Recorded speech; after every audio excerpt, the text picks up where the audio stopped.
Pemilu 3 tahun lagi, namun tarik-menarik kepentingan politik mulai terasa. Salah satu yang menjadi perhatian adalah persoalan parliamentary threshold atau ambang batas parlemen untuk bisa menempatkan wakilnya di DPR. Pasal 414 ayat 1 Undang-Undang Nomor 7 Tahun 2017 tentang Pemilu menyebut, partai politik peserta pemilu harus memenuhi ambang batas perolehan suara paling sedikit 4% dari jumlah suara sah secara nasional untuk diikutkan dalam penentuan perolehan kursi anggota DPR.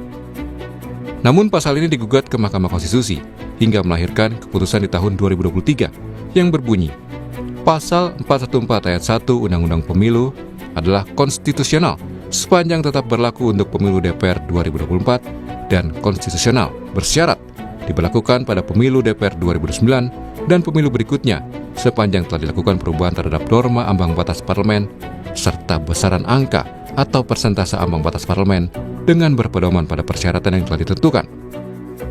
Yang jadi persoalan, hingga kini belum ada kepastian soal di angka berapa persen yang harus dipenuhi partai politik untuk bisa duduk di Senayan.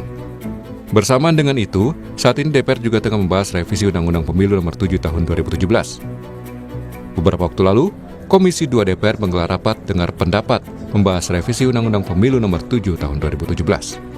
Dalam rapat itu, Center for Strategic and International Studies, CSIS, mengusulkan parliamentary threshold atau ambang batas partai masuk ke DPR turun secara bertahap menjadi 3,5% pada pemilu 2029 dan 3% di pemilu berikutnya. Kepala Departemen Politik CSIS, Arya Fernandes bilang penurunan ambang batas parlemen diperlukan untuk mencari titik temu antara sistem partai moderat dan keterwakilan atau representasi politik.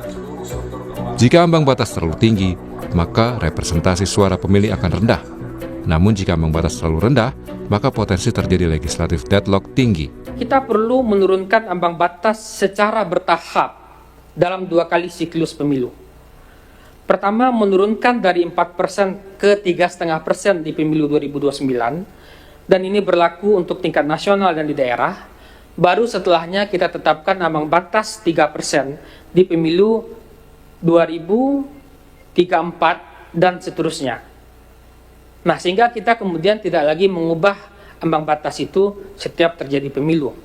Kenapa 3,5%? 3,5% ini menurut saya adalah ambang yang moderat. Tidak terlalu tinggi, tidak terlalu rendah. Nah, dengan ambang batas 3% itu, kita juga bisa menurunkan jumlah suara yang tidak terkonversi menjadi kursi dari 17 juta menjadi hanya 11 juta. Usulan ini pun ditanggapi Gerindra. Wakil Ketua DPR sekaligus Ketua Harian Partai Gerindra, Sufmi Dasko Ahmad mengaku masih mencermati dinamika pembahasan revisi Undang-Undang Pemilu yang dijalankan Komisi 2 DPR. Dasko mengaku partainya masih mengkaji dan perlu simulasi atas peluang-peluang pada pemilu 2029. Ya, kami juga di Gerindra seperti partai-partai lain masih melakukan simulasi-simulasi. Sementara di DPR pembahasan tentang Undang-Undang Pemilu itu kan baru juga dalam batas bagaimana pendapat atau mengambil partisipasi publik. Nah, sehingga kami di Gerindra juga akan mengikuti, mencermati perkembangan di DPR tentang partisipasi publik, bagaimana pendapat tentang misalnya parliamentary threshold dan lain-lain, sehingga lebih komprehensif dari Partai Gerindra akan melakukan pengkajian dan membahas sebelum kemudian akan dikeluarkan sikap resmi partai. Persoalan ambang batas parlemen ini ditanggapi pula oleh sejumlah partai non-parlemen yang tergabung dalam Gerakan Kedaulatan Suara Rakyat. Koalisi ini menilai parliamentary threshold merusak sistem demokrasi dan tidak seharusnya menjadi alat untuk mematikan suara partai kecil. Termasuk anak-anak bangsa yang akan turut peserta memilih. Satu pun suara tidak boleh lagi dicederai. Apalagi jutaan suara yang hilang. Seperti sekarang ini 17 juta suara yang hilang. Itu. Dan mereka nggak mau. Teman-teman saya ini nggak mau lagi. Partai non-parlemen ini udah nggak mau lagi hilang suara rakyat. Gitu. Nah, kalau yang mau hilangkan suara rakyat, itu pasti mengkhianati bangsa.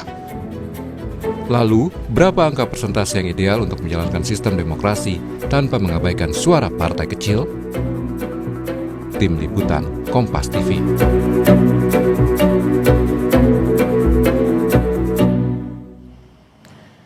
Pemilu 3 tahun lagi, namun tarik-menarik kepentingan politik mulai terasa. Salah satu yang menjadi perhatian adalah persoalan parliamentary threshold atau ambang batas parlemen untuk bisa menempatkan wakilnya di DPR. Putusan MK tahun 2023 lalu menyebut pasal 414 ayat 1 Undang-Undang Nomor 7 tahun 2017 tentang pemilu yang mengatur soal ambang batas parlemen 4% tidak lagi berlaku. Kemudian berapa angka presentase yang ideal untuk menjalankan sistem demokrasi tanpa mengabaikan suara partai kecil, ataukah ada alternatif lain selain menurunkan ambang batas parlemen? Kita akan bahas bersama dengan sejumlah narasumber yang sudah hadir melalui sambungan daring. Ada Wakil Ketua Umum Partai Amanat Nasional Viva Yoga Mauladi dan anggota Komisi 2 DPR RI fraksi PKB Muhammad Kozin. Selamat pagi Mas Viva, Gus Kozin.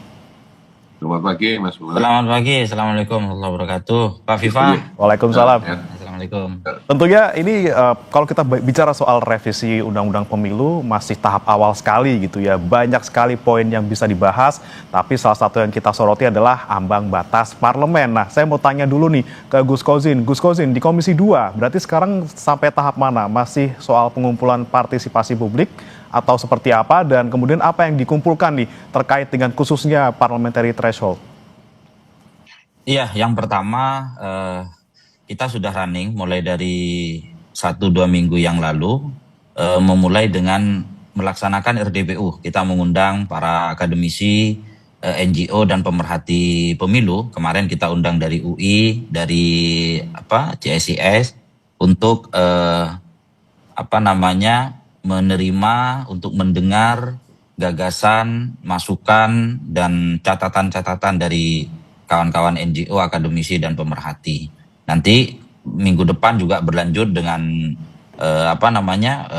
simpul-simpul masyarakat yang lain. Tentunya ini bagian integral daripada kita ingin bagaimana pembahasan RUU Pemilu ini nomor 7 2017 betul-betul memenuhi prinsip meaningful participation. Di samping itu juga kita bisa mendapatkan highlight secara komprehensif dari seluruh elemen bangsa yang memang mempunyai atensi kuat terkait dengan bagaimana kepemiluan kita ke depan jauh lebih baik daripada pelaksanaan pemilu yang sebelum-sebelumnya. Seperti itu, Mas.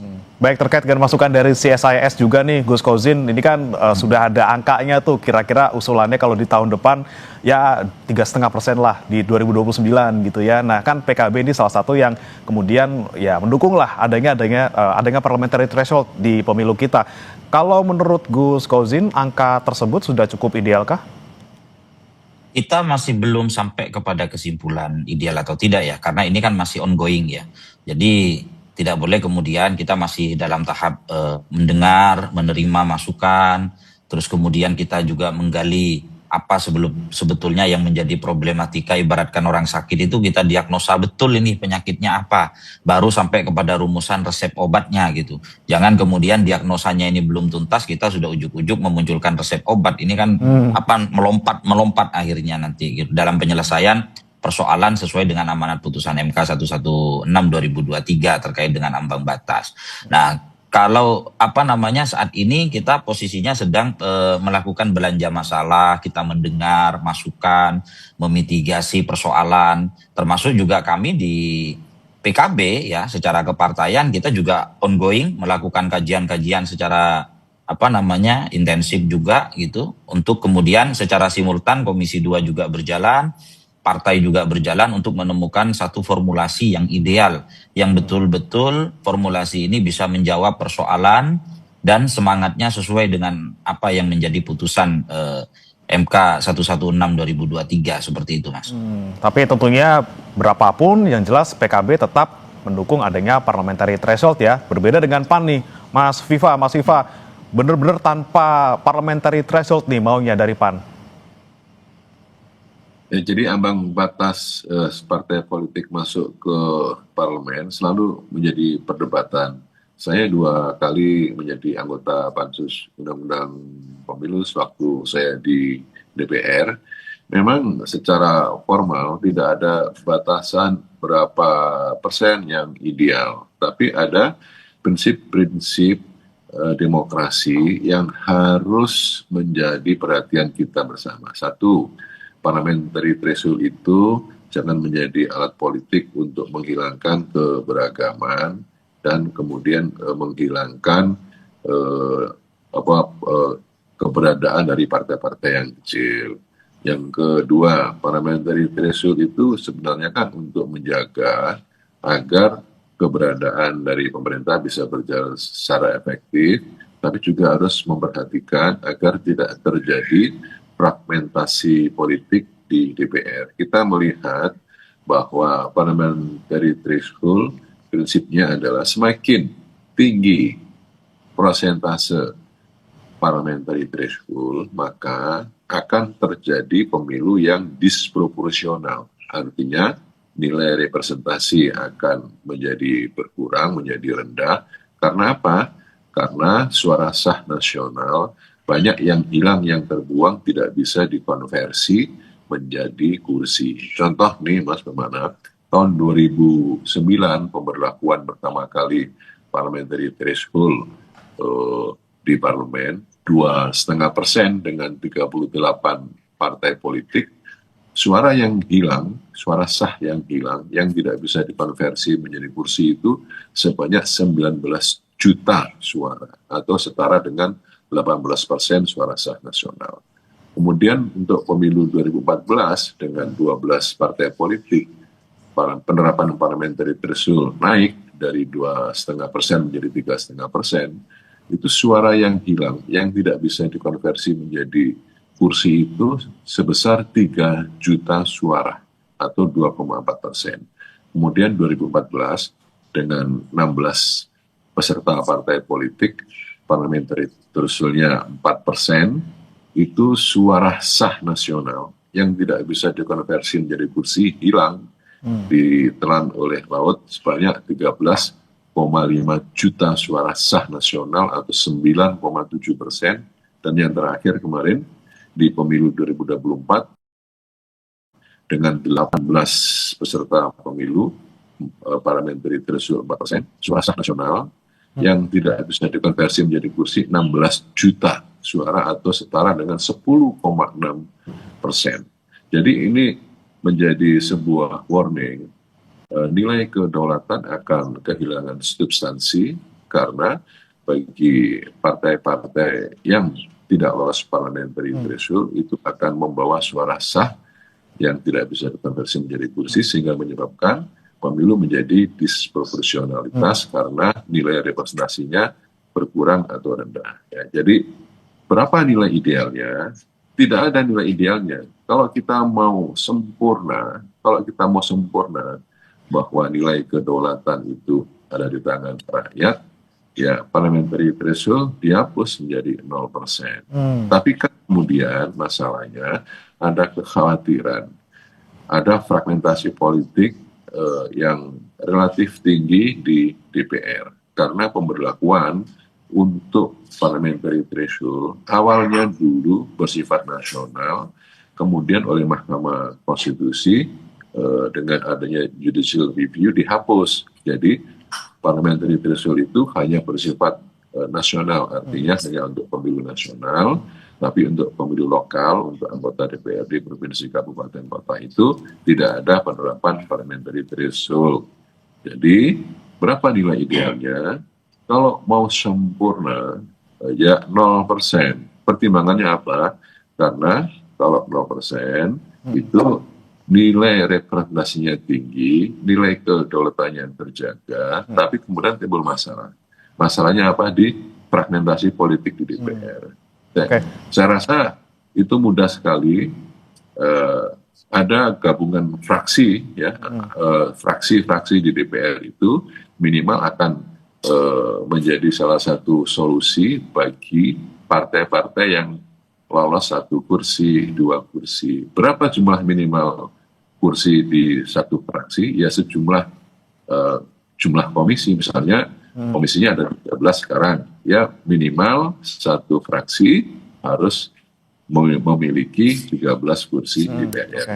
Terserah partainya ada berapa, ada 2, ada 3, ada 4. Kira-kira perspektifnya seperti itu, tapi ini kita masih bergerak terus soal ini. Masalah klasik tentunya suara yang hilang setiap pemilu bisa belasan juta. Gus Kozin, kemudian tadi ada usulan juga dari PAN gitu ya 0% lah. Kalaupun nanti ada fragmentasi politik ya gampang pakai fraksi gabungan. Gimana Gus Kozin? Ya, kalau kita mengacu secara yuridis, putusan MK 116/2023 itu kan jelas ya, rasio legisnya yang menjadi alasan hukumnya itu kan ada dua. Yang pertama terkait dengan ambang batas, kemudian yang kedua terkait dengan penyederhanaan partai politik. Lah ini harus berjalan secara simultan karena ini yang menjadi semacam penormaan utama yang kedudukan sebagai rasio legis atau alasan hukum ya keluarnya putusan 116. Jadi tidak bisa yang satu diakomodir, yang satu diabaikan. Ketika kemudian PT ini dihapuskan, maka secara otomatis semangat penyederhanaan partai sesuai dengan amanat putusan MK itu tidak akan bisa berlaku. Partai akan semakin banyak, dan kalau tadi yang disampaikan mungkin ini sudut pandang berbeda ya dari PKB ya. Kalau tadi PAN menyampaikan proporsionalitas itu solusinya dengan PT. Kalau PKB melihatnya tidak seperti itu. Proporsionalitas itu bukan dengan penghapusan PT, tapi dengan electoral formula. Electoral formula itu seperti yang kemarin 2024 ya.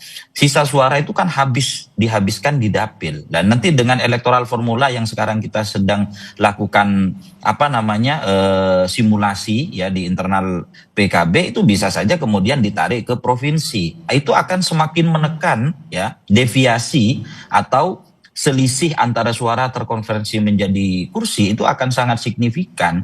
Jadi solusinya kalau untuk proporsionalitas kita sepakat, PKB juga sepakat bagaimana semangat pemilu 2029 ini harus menjaga proporsionalitas suara masa rakyat harus terkonversi secara maksimal dan ideal dalam bentuk kursi sesuai dengan putusan MK. Tapi solusi yang ditawarkan bukan dengan PT, tapi elektoral formulanya yang kita benahi nanti. Kalau kemarin dihabiskan di dapil, nanti bisa dikonversi di tingkat provinsi atau di tingkat pusat. Itu akan sangat signifikan untuk menjaga sisa suara yang terbuang. Kemudian yang kedua, tadi sudah disampaikan oleh Pak Viva Yoga, akan sangat berpotensi terjadi legislative deadlock. Ada instabilitas politik. Nah, kalau kemudian tidak memenuhi tidak diadakan PT, kemudian nanti bisa terjadi gabungan fraksi, itu kan dalam tanda kutip terjadi kawin paksa, berbahaya terhadap masing-masing ideologi partai.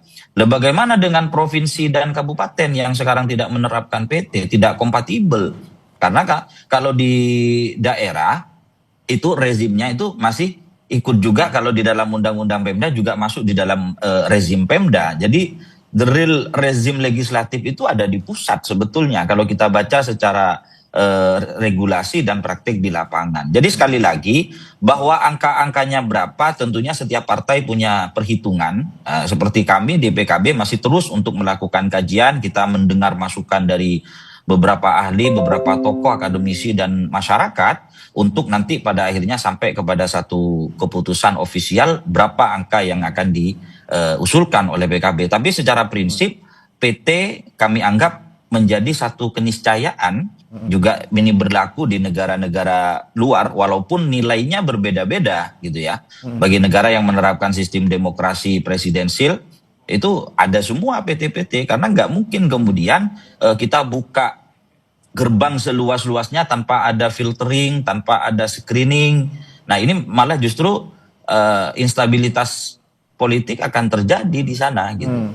Jadi resikonya menyelesaikan masalah dengan memunculkan masalah baru nanti pada akhirnya gitu. Kalau ini bukan masalah usulan atau tidak, kalau kita baca secara utuh apa yang menjadi rasio legis daripada putusan MK 116/2023 seperti itu. Oke, lagi-lagi kekhawatiran legislatif deadlock kalau misalnya PT dihapuskan nih Mas Viva, dan juga kemudian tadi soal kalau fraksi gabungan takutnya nanti disuruh kawin paksa gitu ya. Apakah mungkin nanti nih partai-partai mau tuh disuruh kawin paksa? Dan apakah tadi solusi yang mungkin ditawarkan oleh PKB soal electoral formula, kursi dapil itu dihitung juga di tingkat provinsi, seperti apa Mas Viva kalau menurut Anda?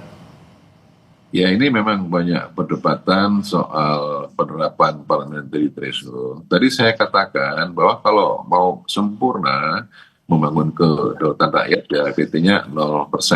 Tapi ini kan kita masih harus memperhatikan aspirasi dari masyarakat. Memang ada yang namanya biaya demokrasi yang harus dikeluarkan di dalam pemilu. Artinya suara sah nasional itu tidak seluruhnya bisa dikonversi menjadi kursi. Semakin tinggi parliamentary threshold dan semakin banyak partai politik yang ikut pemilu, maka akan menjadi disproporsional atau nilai representasinya menjadi rendah. Dulu tahun 1999 ada Stambus Accord, ya, penarikan jumlah suara ke atas. Tapi ini adalah model-model yang menjadi salah satu alternatif agar pemilu ini bisa mencerminkan suasana kebatinan dari masyarakat Indonesia bahwa setiap satu suara itu harus dipertaruhkan agar bisa menjadi kursi. Itu yang pertama. Nah, yang kedua,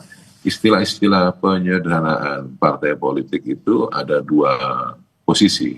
Apakah penyederhanaan partai politik itu mengurangi jumlah partai politik atau mengurangi titik ekstrim pertarungan ideologi. Kalau mengurangi jumlah partai politik dengan istilah penyederhanaan partai politik, itu berapa nilai ideal jumlah partai politik yang ada di Indonesia. Itu kan juga menjadi sebuah perdebatan dan dilihat dari aspirasi masyarakat dalam pemilu. Kalau kemudian penyederhanaan partai politik itu karena mengurangi perbedaan ideologi ekstrim, itu sekarang relatif itu sudah tidak ada lagi karena komunisme juga tidak ada.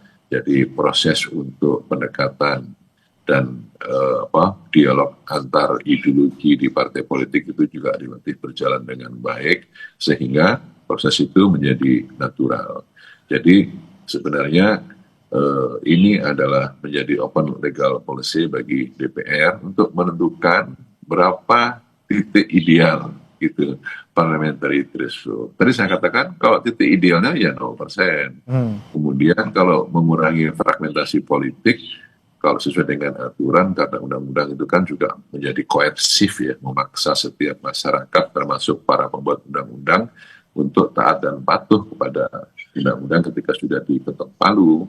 Mau kawin paksa, mau kawin lari, Mas, itu ya tidak ada masalah karena itu adalah menjadi keputusan dari undang-undang. Kira-kira begitulah. Oke, baik. Nah, ini yang menarik lagi-lagi kemudian dari PAN, ya yang ideal ya 0% gitu nih. Gus Kosin kan juga kita pernah di 0% gitu ya parliamentary threshold di tahun 2004-2009 gitu, dan kemudian banyak yang bilang bahwa jalan-jalan aja kok gitu loh dengan 0%. Dan kemudian bagaimana dengan pendapat terkait dengan penyederhanaan parpol yang memang harus satu-satunya cara adalah dengan parliamentary threshold, Gus Kosin? Enggak, kalau itu sebagai jalan tengah dari apa yang menjadi rasio legis sekali lagi ya, alasan hukum daripada putusan MK 116 ya. Kalau kita ingin mencari jalan tengah, di satu sisi ada semangat penyederhanaan partai politik. Kalau tadi menarik ya pertanyaannya Pak Viva Yoga, penyederhanaan itu kalau bacaan kami ya, itu bisa dalam dua aspek, kuantitatif, kualitatif. Secara kuantitatif mungkin itu akan menjadi perdebatan berapa angka ideal sederhana itu. Tapi secara kualitatif kemudian juga muncul di dalam salah satu pertimbangan putusan MK itu bagaimana pelembagaan partai politik itu juga diperkuat gitu ya.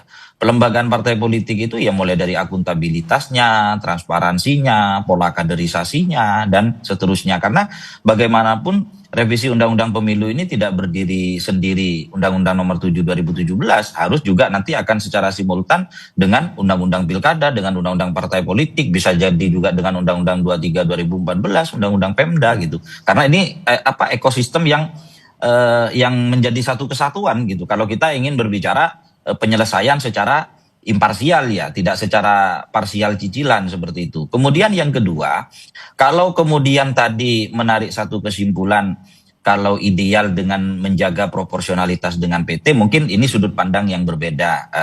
Kita menghormatilah, mungkin PAN punya pemikiran dan pendapat seperti itu. Kalau kami di PKB melihatnya PT itu tetap diperlukan kalau kita ingin menjaga apa yang menjadi semangat putusan MK itu tadi. Bagaimana solusi untuk menjaga proporsionalitas? Kita juga sepakat untuk memperkecil atau syukur-syukur bisa meniadakan deviasi ya antara suara menjadi terkonversi menjadi kursi, yaitu dengan salah satunya yang harus kita lakukan exercising itu adalah electoral formulanya. Ya bisa tidak salah kan kalau kita coba meramu terkait dengan stambus akord yang dulu pernah diterapkan kalau tidak salah 2009 ya Pak Viva Yoga kalau Tahun tidak salah. 99 Mas. Tahun 99 tahun 99 mungkin dengan beberapa kombinasi disesuaikan dengan kebutuhan yang ada saat ini.